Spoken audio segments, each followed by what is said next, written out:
السلام علیکم ورحمۃ اللہ وبرکاتہ۔ ہماری نئی ویڈیوز دیکھنے کے لیے ہمارے آفیشیل یوٹیوب چینل کو سبسکرائب کریں، بیل آئیکن پریس کریں تاکہ ہماری نئی آنے والی ویڈیوز کی نوٹیفیکیشن آپ کو ملتی رہے، اور ہمارے انسٹاگرام کے پیج کو فالو کریں اور اپنے سوالات سے ہمیں آگاہ کریں۔ جلد سے جلد آپ کے سوالات کے جوابات آپ کو دے دیے جائیں گے۔ جزاک اللہ خیرا۔ الحمدللہ رب العالمین والصلاة والسلام علی سید الانبیاء والمرسلین۔ ناظرین السلام علیکم ورحمۃ اللہ وبرکاتہ۔ ہمارے سیشن فہم دین میں آپ کو خوش آمدید۔ جیسا کہ ہماری گفتگو جاری تھی حقوق العباد پر ہماری گفتگو جاری تھی۔ ہم والدین کے حقوق سن چکے، اولاد کے حقوق پر ہماری گفتگو ہو چکی۔ اس کے بعد ہماری گفتگو میاں بیوی کے حقوق پر بھی ہو چکی۔ آج ہم جن حقوق پر گفتگو کریں گے وہ پڑوسیوں کے حقوق ہیں۔ قرآن پاک میں اللہ تعالیٰ فرماتا ہے وَبِالْوَالِدَيْنِ إِحْسَانًا وَبِذِي الْقُرْبَى وَالْيَتَامَى وَالْمَسَاكِينِ وَالْجَارِ ذِي الْقُرْبَى وَالْجَارِ الْجُنُبِ۔ اس آیت مبارکہ میں پڑوسیوں کے حقوق کا اللہ تعالیٰ نے ذکر فرمایا ہے۔ ہم آپ کے سامنے چند احادیث کریمہ رکھیں گے جس سے آپ جان سکیں گے کہ اللہ تعالیٰ نے پڑوسیوں کو کیا حقوق ادا فرمائے ہیں۔ یہاں تک کہ اتنے حقوق پڑوسیوں کے احادیث مبارکہ میں ذکر کیے ہیں کہ بزرگان دین فرماتے ہیں کہ ایسا لگتا ہے کہ پڑوسیوں کو وارث قرار دے دیا جاتا۔ حضرت ابو ہریرہ رضی اللہ تعالیٰ عنہ راوی کہتے ہیں کہ نبی پاک صاحب الاولاق صلی اللہ علیہ وسلم نے ارشاد فرمایا اللہ اور آخرت کے دن پر ایمان رکھنا جو رکھتا ہو وہ پڑوسیوں کو کبھی بھی تکلیف نہیں پہنچا سکتا۔ یعنی جو بندہ اللہ اور آخرت کے دن پر ایمان رکھنے والا ہوگا وہ پڑوسیوں کو کبھی تکلیف نہیں پہنچا سکتا، یعنی وہ تکلیف پہنچانے والوں میں کبھی نہیں ہوگا۔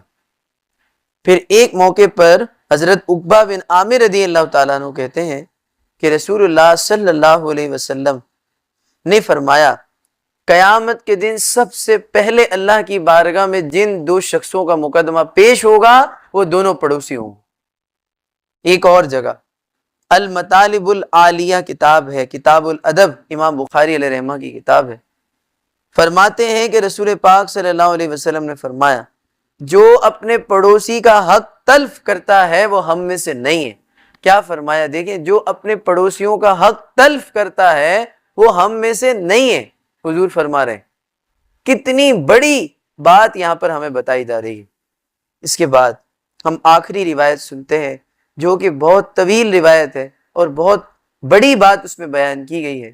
حضرت انس رضی اللہ تعالیٰ عنہ فرماتے ہیں کہ نبی کریم صلی اللہ علیہ وسلم نے فرمایا کسی بندے کا ایمان اس وقت تک درست نہیں ہو سکتا جب تک اس کا دل درست نہ ہو، اور اس کا دل اس وقت تک درست نہیں ہو سکتا جب تک زبان درست نہ ہو، اور آدمی جنت میں اس وقت تک داخل نہ ہوگا جس وقت تک شرارتوں اور ایذا رسانیوں سے وہ اپنے پڑوسیوں کو محفوظ نہ کر لے۔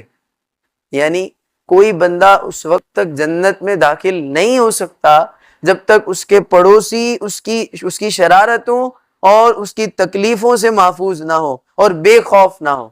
اس روایت کو ابن ابی الدنیا اپنی کتاب میں لے کر آئے ہیں۔ امام ابن ابی الدنیا بہت بڑے عالی شان بزرگ ہیں، وہ اپنی کتاب میں لے کر آئے ہیں۔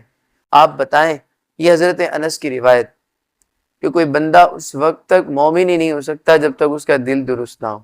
دل اس وقت تک درست نہیں ہوگا کہ جب تک کوئی بندہ زبان کے حساب سے درست نہ ہو۔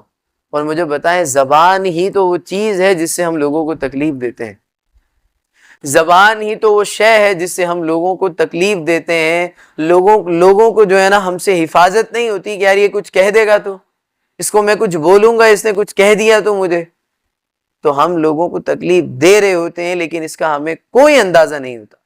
اللہ تبارک و تعالیٰ سے دعا ہے اللہ تبارک و تعالیٰ ہمیں اپنے پڑوسیوں کے حقوق کو صحیح طرح ادا کرنے کی توفیق دے۔ آمین بجاہ نبی الامین صلی اللہ علیہ وسلم۔ وما علینا الا البلاغ المبین۔